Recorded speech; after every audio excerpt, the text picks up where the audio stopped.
और यही सब्जेक्ट जब हमारा आगे बढ़ता है इसको हम लोग पॉलिटिकल साइंस कहते हैं।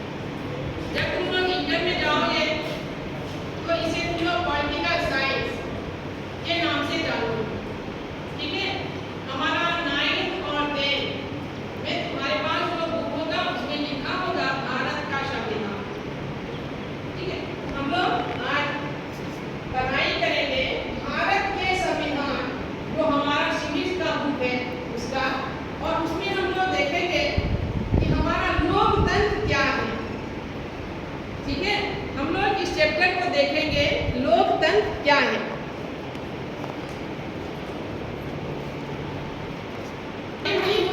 तो बताया गया होगा जो लोकतंत्र, यहाँ अगर पढ़ाई चैप्टर नहीं हुई है तो हम लोग जान ले लोकतंत्र किसे कहते हैं, लोकतंत्र का अर्थ क्या होता है।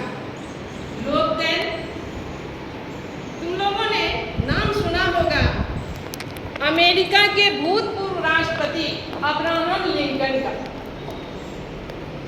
अमेरिका के भूतपूर्व राष्ट्रपति अब्राहम लिंकन ने लोक जैसे दिए हुए हैं। लोकतंत्र जनता का